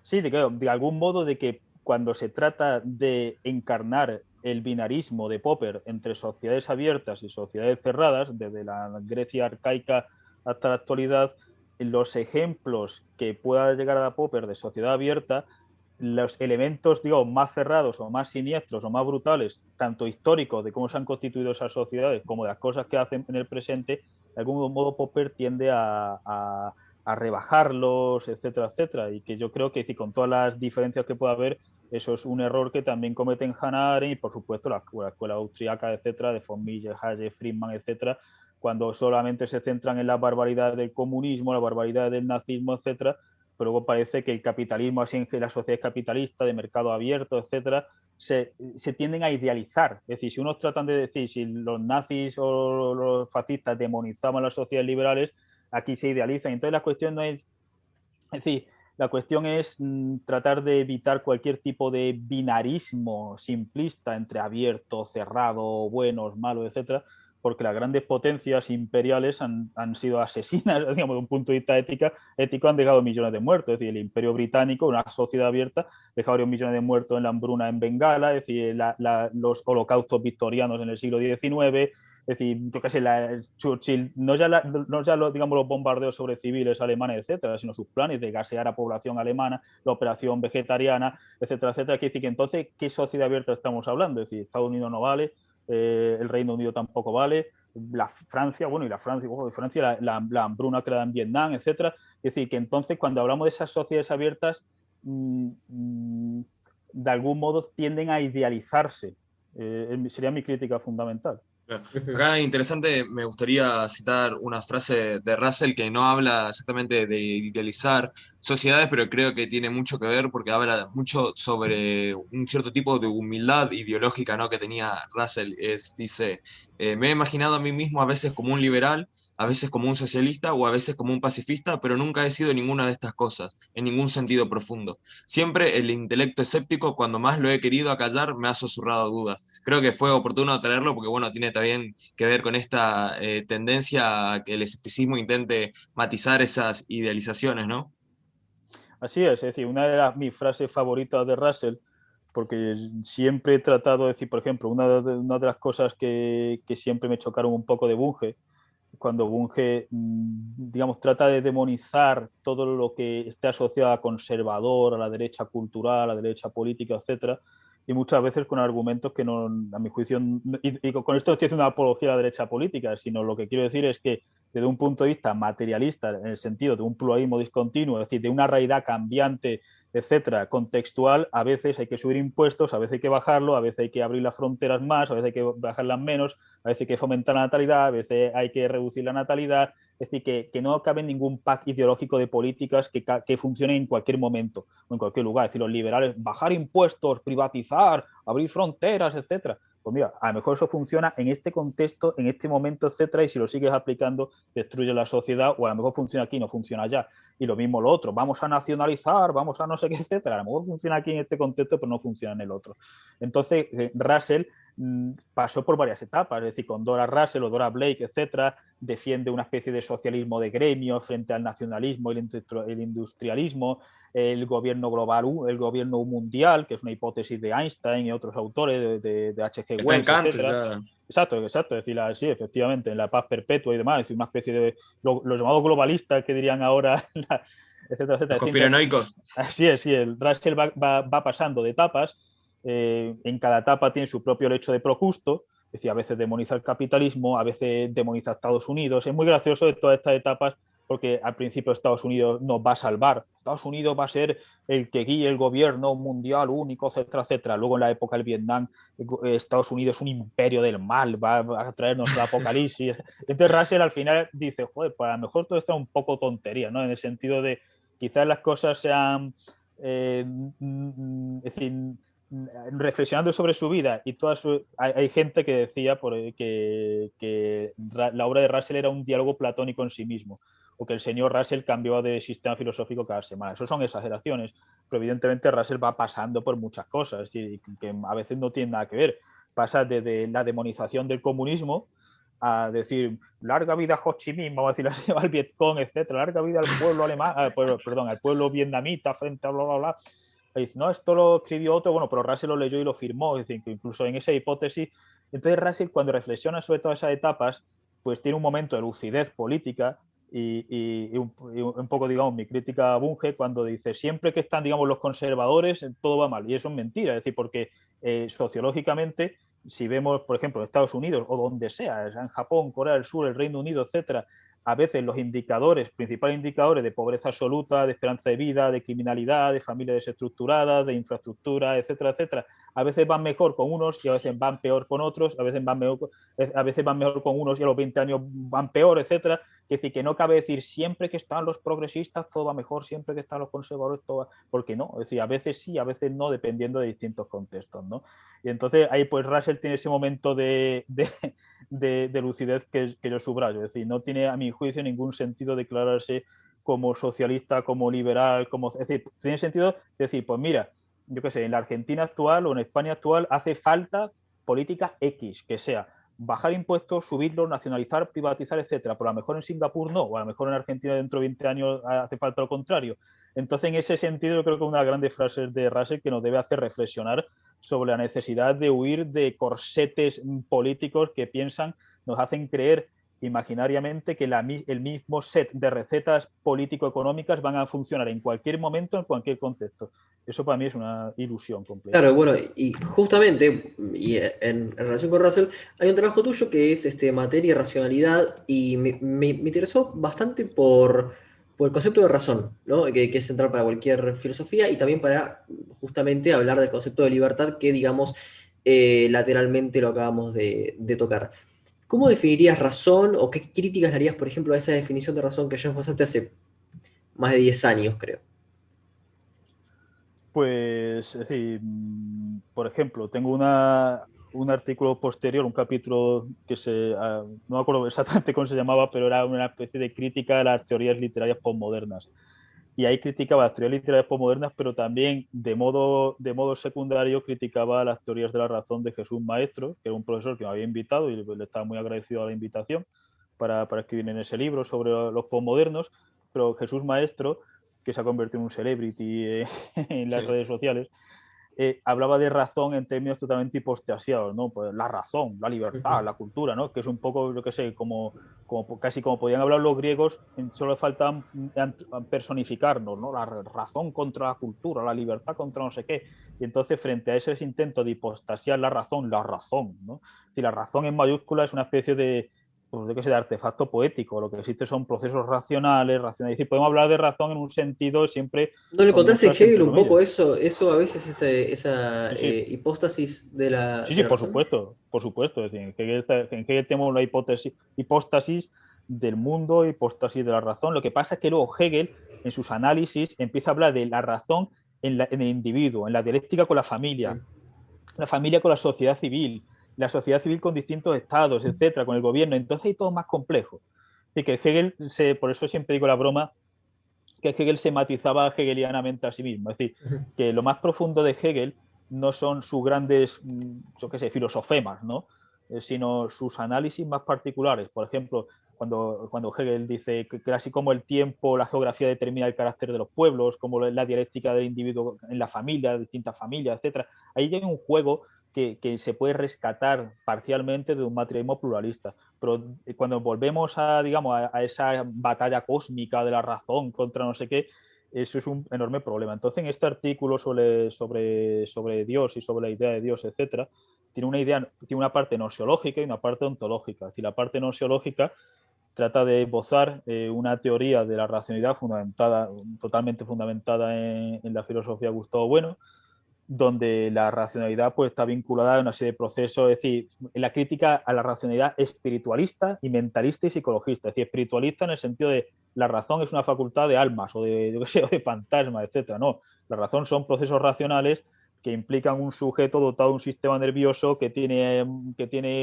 manos, que tiene herramientas, que manipula, etcétera. Pero luego también al psicologismo, es decir, al mentalismo de Stuart Mill y de otros, es decir, o incluso de Popper, el famoso teoreticismo, es decir, parece muchas veces cuando uno lee a Popper que el científico lo que hace es soy un científico, voy a reflexionar. Entonces parece un sujeto fantasmal porque por volver, digamos, al sintagma de Latour de la vida en el laboratorio, pese a todas las críticas que se le puede hacer a ese libro, la vida en el laboratorio está más relacionada con lo que hace el científico. Es decir, que el científico, antes de acostarse, pues puede reflexionar sobre las hipótesis, pero es algo derivado, secundario. Lo primario es estar allí operando, manipulando, etcétera, etcétera. Entonces, frente a la idea de razón fantasmal, es decir, una razón que casi no toca el mundo, que es una especie de atributo de un alma, etcétera, etcétera, tratar de fundamentar una teoría de la racionalidad plural, materialista en el sentido de que niega el idealismo y el espiritualismo, plural en el sentido de que niega el monismo y distintas racionalidades. Por ejemplo, una cosa que se suele decir en el contexto de la religión es esto es irracional. Bueno, esto es lo que dice el creyente, es decir, el creyente, la verdad revelada, bueno, le creen muchos creyentes, ¿no? Pero por hablar, digamos, de la teología canónica católica y también protestante en buena medida, dice la verdad revelada es praeterracional o es suprarracional, etcétera. Por tanto, decir, cuando muchos filósofos antirreligiosos dicen esto no es racional, están cayendo en la trampa del creyente, porque es racional, es fruto de una racionalidad, es decir, ahí implica conducta lingüística, implica totalización de conceptos, implica analogías, implica definiciones, será una racionalidad contradictoria, una racionalidad mitopoética, será una racionalidad esto es otra crítica que siempre hemos tenido a Nestlé, con el paso del mitos al logos, el famoso libro este alemán, porque el mitos tiene ya su propio logos y la mitología estudia el logos del mito. Es decir, ¿quién puede decir que es irracional, yo qué sé, Siodo, que es Claro, absurdo, entre comillas? ahí vos citabas las críticas a Levi-Boule, como se Sí, pronuncia en francés, que, bueno, que básicamente el sepulturero es Claude Lévi-Strauss, ahí.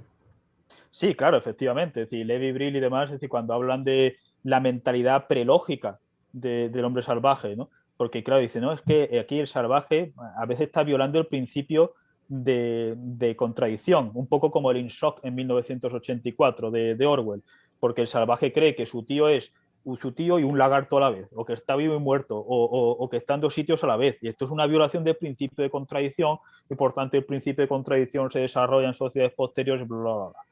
Es decir, todos los esquemas mitopoéticos de una sociedad tribal, decir, todos los esquemas significativos, etcétera, no son exclusivamente racionales, pero son asertivamente racionales. Es decir, no son exclusivamente porque tienen momentos inconscientes, momentos invisibles, momentos emocionales, etcétera, pero son asertivamente racionales en el momento que se codifican en un lenguaje, en el momento que se codifican en una mitología, etcétera. Y por tanto, incluso cuando alguien dice algo contradictorio, es un fruto, pues es un fruto degenerado de la razón.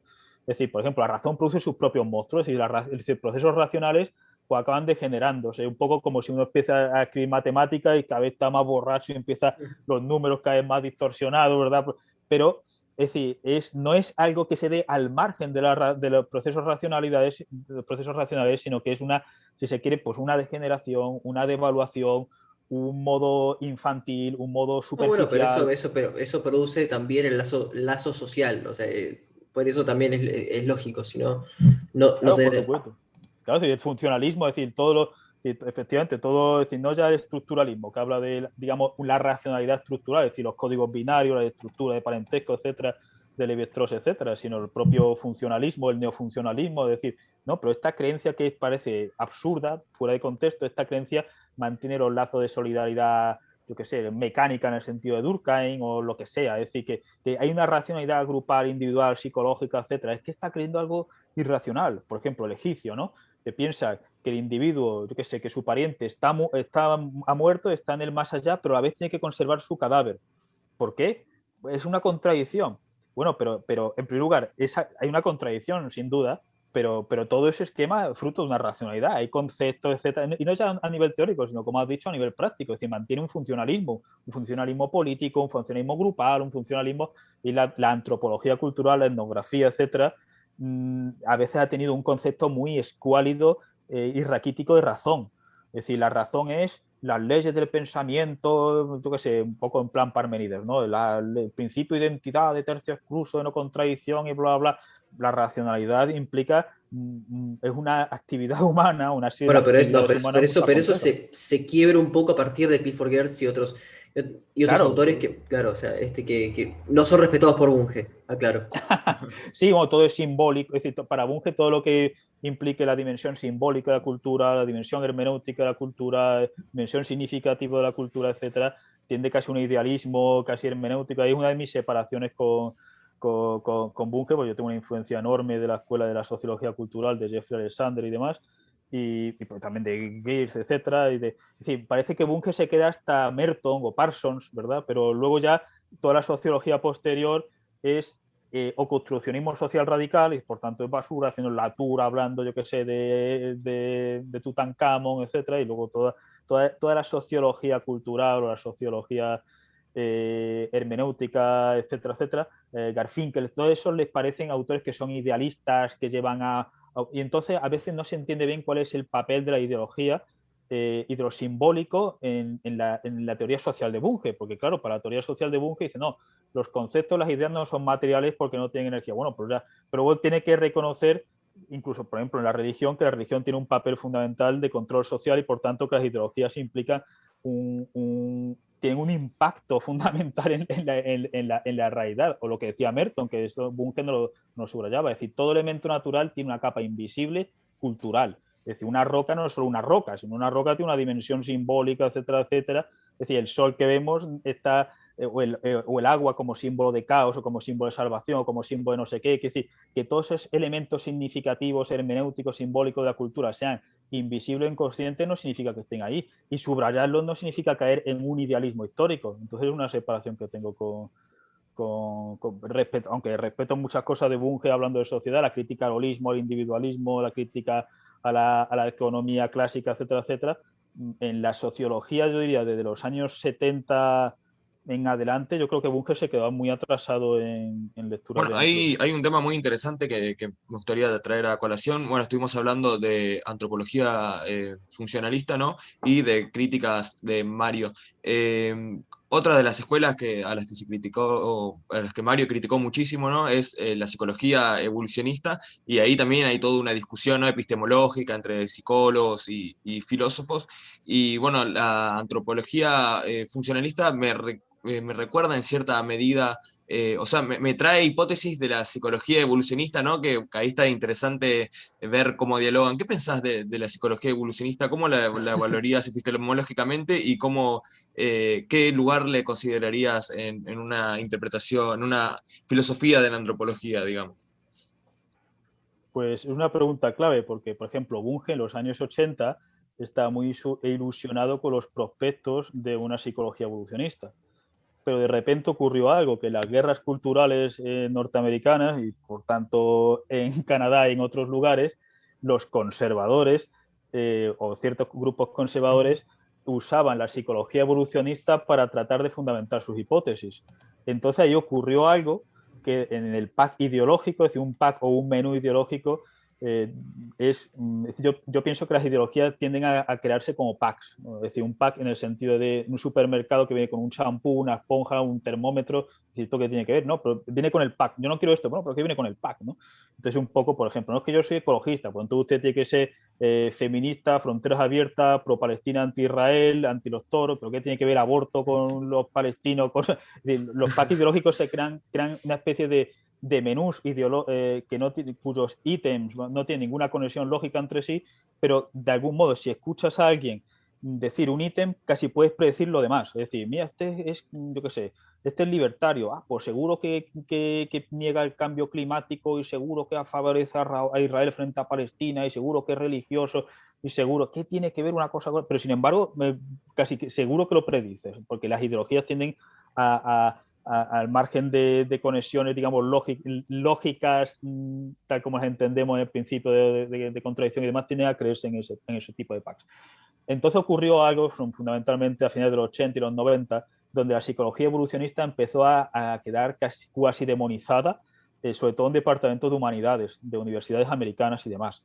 ¿Por qué? Pues porque Hoy diríamos que estaba cancelada, ¿no? Así es, y sigue cancelada. Es decir, Steven Pinker ha tenido muchos problemas, Sapolsky, es decir, el autor del libro este de Behave, que es muy bueno, empieza con la primera página diciendo tengo un sueño y estoy torturando a Hitler, la persona más mala del mundo, para decir, oye, que yo soy de los buenos, que no soy un neonazi. Para decir, perdonadme porque voy a hablar del cerebro, voy a hablar del dimorfismo cerebral, voy a hablar de hipótesis evolucionista en el desarrollo de nuestro psiquismo. Por favor, no me cancelen, lean mi primera página, yo no soy un neonazi, fascista, etc. Entonces, que tenga ya que dar ese tipo de explicaciones, ya está viendo que el clima cultural en muchas universidades occidentales se ha ido enrareciendo. Entonces, el problema de la psicología evolucionista, es decir, estoy hablando a nivel histórico, luego hablaré de lo que yo opino, es que en el momento el feminismo de la tercera o de la cuarta hora, etcétera, la teoría queer, la teoría cyborg, todas estas cosas, el transhumanismo y demás, llegaba un momento en que hablaban de la tabula rasa. Nacemos tabula rasa, los hombres y las mujeres nacen como tabula rasa, etc. Y todo es fruto de un construccionismo cultural.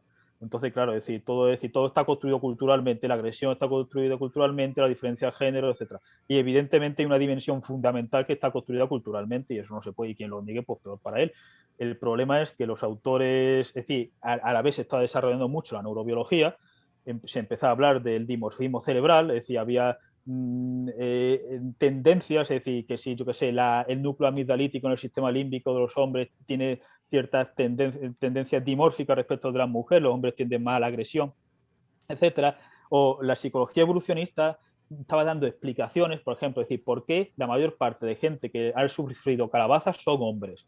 Es decir, muy pocas mujeres y la mayor parte de mujeres han recibido este número de rechazos y la mayor parte de hombres ha recibido este número de rechazos, ¿no? La mayor parte de solteros, de los llamados incels, ¿no? De los célibes involuntarios, etcétera, son hombres, pero no son mujeres. En el Tinder, en otras aplicaciones, la mayor parte, es decir, una minoría de hombres se va con la mayor parte de mujeres, la mayor parte de mujeres piensan que la mayor parte de hombres no son atractivos. Entonces la psicología evolucionista, o ciertos psicólogos evolucionistas, trataban de dar explicaciones, tipo, pues es que como yo qué sé, como las hembras de ciertas especies, incluida la humana, como son las que se quedan embarazadas, pues son mucho más selectivas. Entonces son más selectivas de con quién juntan su ADN, etcétera, o tendemos a la obesidad pues porque tengo una tendencia a la comida hipercalórica, porque en el paleolítico no sé qué, no sé cuánto, o los hombres tienden mayor a la agresividad porque las mujeres, las hembras han estado seleccionando hombres con una compresión ósea más grande para las batallas, para la caza, etcétera, y por tanto las mujeres tienden a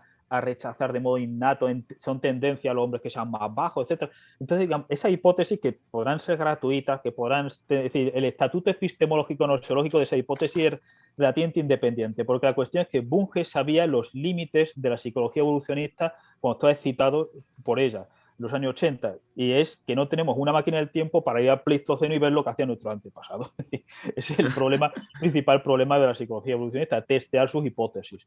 Bueno, ¿cómo sabemos que esto es así? Entonces, claro, el psicólogo evolucionista dirá, bueno, pues porque esto ocurre en otras especies de homínidos, no, a veces. Los chimpancés, por ejemplo, las hembras en principio tienen relaciones sexuales con cualquier macho, pero son los machos alfa los que hacen golpizas a los machos beta y los alejan y por tanto las hembras solamente tienen relaciones sexuales con los machos alfa. Pero en otras especies las hembras son mucho más selectivas, entonces pues, los machos se pelean entre ellos, etc. Este patrón lo vemos, tiene sentido porque, yo qué sé, las hembras que seleccionaron, que fueron más selectivas, pues tuvieron un ADN mejor o descendiente, bla, bla, bla. Es decir, que los psicólogos evolucionistas pues, dan sus propias hipótesis sobre la agresividad, sobre las tendencias en el mating, sobre las tendencias a lo que sea. La cuestión es que Bunge acabó diciendo que la psicología evolucionista era prácticamente una pseudociencia. Aunque, ¿por qué? Y él mismo decía, dio razones epistemológicas, por ejemplo, la dificultad de testear su hipótesis, pero decía también, los conservadores están usando la psicología evolucionista. ¿Qué mayor argumento para ir contra la psicología evolucionista? Claro, oye, estoy un poco, de a mí qué más me da lo que... Es decir, siempre irá como negar lo que decir, no, es que si el conservador dice esto, pues será malo, ¿no? Será no sé cuánto. Y entonces mi propia idea sobre la psicología evolucionista es que muchas de sus hipótesis pues tienen bastante sentido sobre el origen de la agresividad, el origen del insomnio, por ejemplo. No es que antes de un examen no podemos dormir, ¿por qué? Pues porque nuestro cerebro es muy similar al del Pleistoceno, unos 100.000 años, etcétera, y entonces nuestro cerebro tiene una tendencia a activarse ante depredadores, si te duermes ante un depredador, el depredador te come, el cerebro actual interpreta como depredadores un examen, una cita, una entrevista de trabajo, etcétera, por eso se produce insomnio, descarga de noradrenalina, cortisol, etcétera, es un mecanismo, cuando estamos nerviosos nos ponemos rojos, late el corazón, ¿por qué? Para huir o para luchar. Esas hipótesis tienen multitud de sentidos, tienen un estatuto epistemológico que para mí no es pseudocientífico, sin embargo hay hipótesis que son más o menos, vamos a decirlo así, especulativas. Es decir, que hay siempre una carga enorme de especulación, pero también una carga enorme de especulación en la prehistoria. Es decir, la Venus, ¿esto qué es? Pues la Venus es una diosa, la representación de una mujer, un juego, vete todo a saber, es decir, si no lo sabemos a veces ni con el Imperio Romano, con moneditas, no, estas monedas son un juego, no, estas monedas son no sé qué, o la Dama de Elche, ¿verdad? Aquí en España, no es una diosa, no es yo qué sé, una mujer de la burguesía, o el tesoro del carambolo, ¿no? El tesoro del carambolo se pone en el buey, ¿no? El tesoro del carambolo se pone en el sacerdote, el tesoro, quiere decir que siempre hay, la gente que demoniza la psicología evolucionista en general, a mi juicio tiene un doble estándar porque hay un amplio campo de especulación, no ya en las ciencias sociales, sino en las ciencias biosociales y en las ciencias naturales. Es decir, vamos a hablar de las edades oscuras del universo y por tanto donde no podía, el universo era tan denso y caliente, donde no hay, digamos, una huella electromagnética, lo que pasaba, etcétera, pues hay un campo de especulación. Un campo de especulación. Eso no significa que sea gratuito. Hay un campo de especulación. Es decir, la ciencia no es o ciencia o no ciencia, no es un interruptor. Ciencia o no ciencia, sino que hay un amplio rango de cientificidad, etcétera. Entonces la psicología evolucionista yo creo que merece más respeto de lo que muchos autores dicen, sin necesidad de santificarlo. Es decir, como todo desarrollo científico está sometido a mirar con lupa cualquier cosa que diga. Bueno, ¿esto qué pruebas hay de esto? ¿Y qué argumentos hay? Y usted reconoce que esto es especulativo, etcétera, etcétera. Pero la idea de que tenemos que deshacernos de la psicología evolucionista porque en las guerras culturales entre justicieros sociales y los conservadores SA, la psicología evolucionista le toca caer porque no coincide con el dogma de la tabula rasa entre hombres y mujeres, porque habla de distintas tendencias, cuando que yo sepa ningún psicólogo evolucionista dice que es decir, si hay algo que está totalmente demostrado a mi juicio científicamente es que las mujeres tienen la misma inteligencia promedio que los hombres, es decir, que las mujeres están tan capacitadas para los hombres, para la filosofía, para las ciencias, para la política, etcétera, etcétera. Entonces, pero siempre, bueno, pero sí, pero es que tenemos que nacer como a la tabula rasa, etcétera. Es decir, conozco amigos sociólogos que están haciendo seguían experimentos, seguían seguimientos de gemelos monocigóticos para ver hasta qué punto la cultura y la biología, etcétera, y tenían muchos problemas en muchos congresos, porque decían, esto es esencialismo biologicista. Oiga, no, esencialismo biologicista es decir, yo qué sé, que el constructo de un hombre o una mujer en tal clase social es eterno. Para decir, pues mire, no, pues las espartanas hacían ejercicio desnudas y sabían artes marciales, no tiene nada que ver con una mujer en el Pakistán de los talibanes, etcétera, pero siempre decía, no, pero es que todo lo que sea biológico me lo quiero ventilar, y ahí ya había una especie de crítica a la propia ciencia natural en el sentido de una construcción social sometida a una dinámica de poder patriarcal, neocolonial, bla, bla, bla, bla, Bueno, bla. sobre esto quiero tocar un tema, quiero citar una frase de tu libro que me parece fundamental, no me la quiero perder. Dice, además, la división de la prehistoria y la historia de la humanidad en la sumisión de las mujeres respecto a los hombres es otro simplismo infantil y distorsionado. Esto me pareció muy interesante en un contexto donde criticabas algo muy común ahora en el progresismo académico, que es la visión del heteropatriarcado o del patriarcado, ¿no? Como algo constante en la historia de la humanidad y como una visión maniquea, ¿no? Donde siempre las mujeres fueron consideradas inferiores y siempre los hombres estuvieron como en la posición dominante y que en teoría eso debería revertirse. Me interesó mucho ese análisis, yo estaba ya anteriormente a leerlo totalmente de acuerdo y bueno, me gustaría que comentes un poco sobre estas distorsiones históricas, ¿no? En el feminismo académico, que bueno, en gran parte se encarga de cancelar estas vinculaciones, ¿no? Entre la sociología o el comportamiento y la biología. Sí, bueno, pues lo que trataba de decir, el problema de todo esto, tanto del feminismo radical o de la crítica del capitalismo radical, etcétera, es la tendencia que tenemos los seres humanos, una especie de sesgo cognitivo hacia el pensamiento binario, es decir, demonizar el capitalismo sí o no, el patriarcado sí o no, cosas de ese tipo, y por tanto a reducir realidades que son socioculturalmente muy complejas a una especie de relato para niños de buenos y malos. Es decir, por ejemplo, en el marxismo vulgar están los explotados y los explotadores, pero Marx no se encuentra eso. Es decir, Marx, cuando habla de la Comuna de París, distingue varias clases sociales, dice que el lumpenproletariado es casi basura. Marx, es decir, que Marx no es marxista en el sentido cotidiano, simplista, maniqueo, infantil del término de buenos y malos, etc. Pero la idea de buenos y malos, es decir, conservadores, liberales, izquierda, derecha, cristianos infieles o musulmanes, paganos, etcétera, etcétera, tiene por mecanismos socioculturales, de aquí entraría Durkheim, es decir, el pegamento grupal es muy fuerte con la lógica binaria.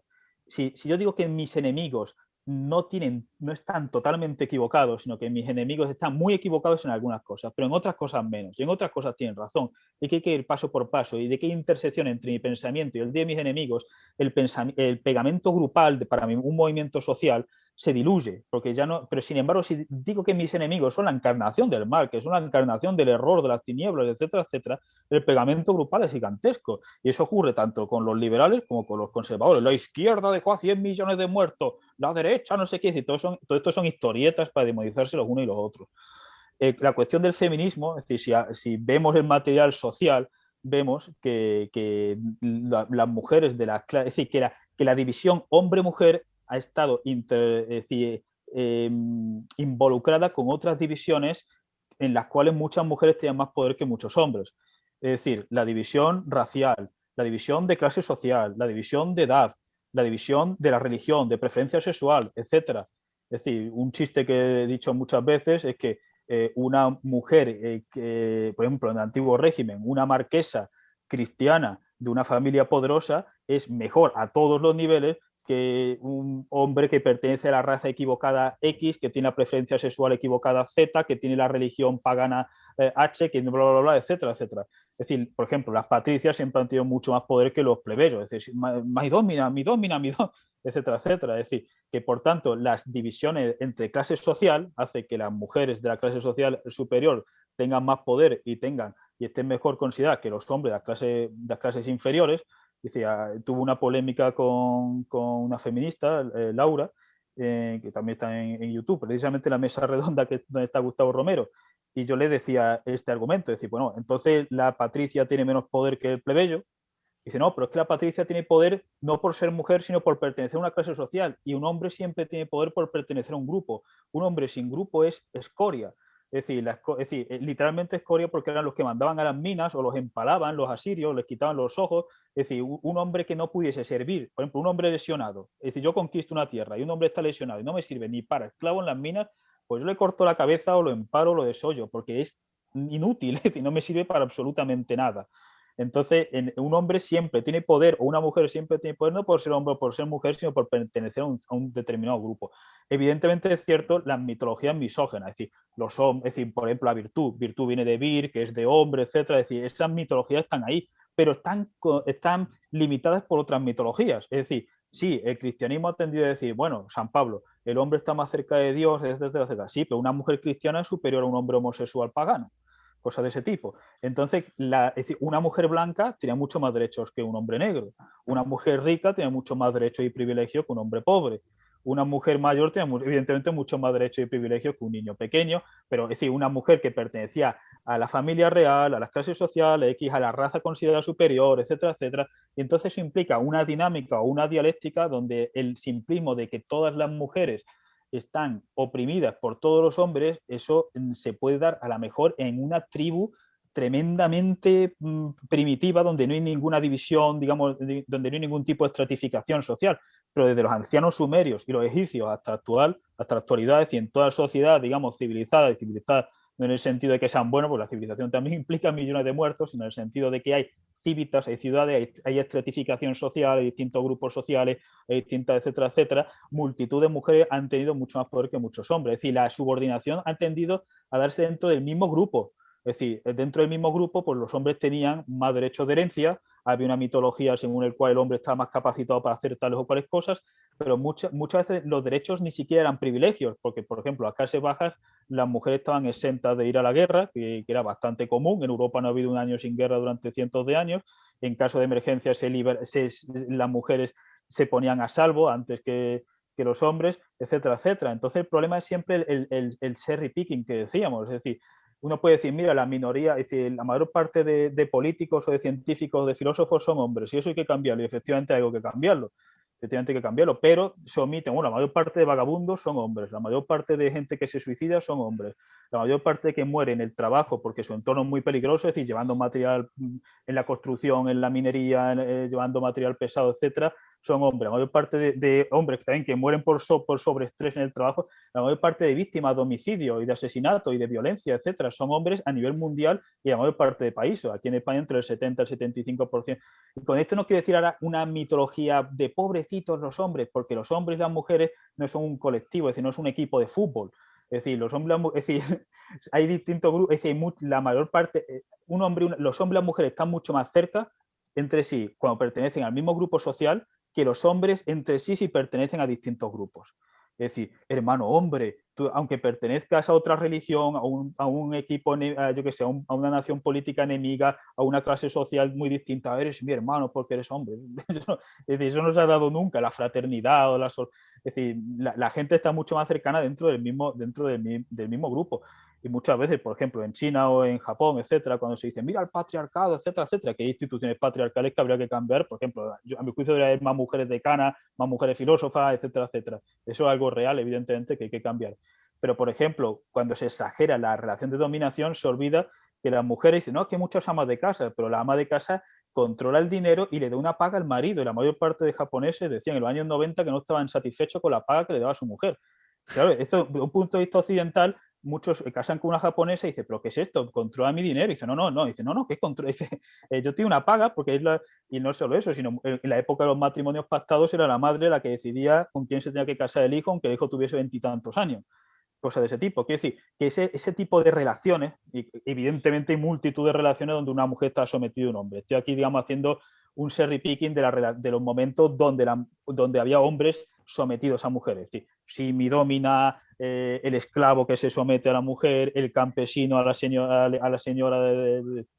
etcétera, etcétera, para que se vea que la situación es muchísimo más complicada y que la crítica a la misoginia y el fomentar de que haya más mujeres en posiciones de liderazgo científico, filosófico, político, artístico, no debería implicar una visión maniquea infantil según la cual todos los hombres en general han dominado a las mujeres, porque eso a mi juicio históricamente no se ha dado nunca. Bueno, la verdad que es un tema interesantísimo y me gustaría que siga, pero bueno, creo que ya estuvimos bastante tiempo, ¿no? Nos pasamos bastante y sí o sí te voy a pedir, Jara, que en algún momento, por favor, nos des la oportunidad de dar una segunda parte, porque la verdad que teníamos muchísimas preguntas, nos reíamos Claro, con Facundo porque decíamos, tenemos como 30 preguntas para hacerte sobre Russell, sobre todo porque me parece que Russell es un filósofo que engloba tantos problemas, se encargó de problemas tan importantes y a la vez se relacionó de una forma u otra con tantos autores que es básicamente una excusa para hablar de filosofía en general y esto es lo que nos gusta y lo que hacemos, así que podemos estar muchísimas horas hablando sobre tu libro y requeriría otro diálogo. Decime si podrías o no. Por supuesto, pues encantado de tener una conversación con vosotros cuando queráis. Bueno, entonces para ir cerrando, obligatorio que cualquier invitado pase por la tortura de tener que elegir una canción que lo represente para cerrar el podcast. Así que, Javier, ¿cuál es la canción que querrías elegir? Pues, no sé, voy a poner una canción, no es una de mi canción preferida, pero una canción, como se acerca el verano, para que la gente baile y demás, Medusa de Paradise Lost. Ah, ok, bueno, bien, vamos por un poco de heavy metal. Bueno, te agradecemos, Javier, fue casi como 1 hora 40, casi 2 horas de conversación y como decía Matías, es muy difícil abarcar tu obra, son muchos temas y se diversifican hacia otros. Así que bueno, te agradecemos, Javier, por el tiempo y bueno, nos encontramos en otro diálogo, por supuesto. Por supuesto, muchas gracias a vosotros. No, muchísimas gracias a vos, Javier, por todo el tiempo que nos diste y bueno, nos veremos pronto, espero, para seguir charlando de ciencia y filosofía que tantos nos apasiona. Encantado. Okay, buenísimo. Muchas gracias.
Life that blinded me.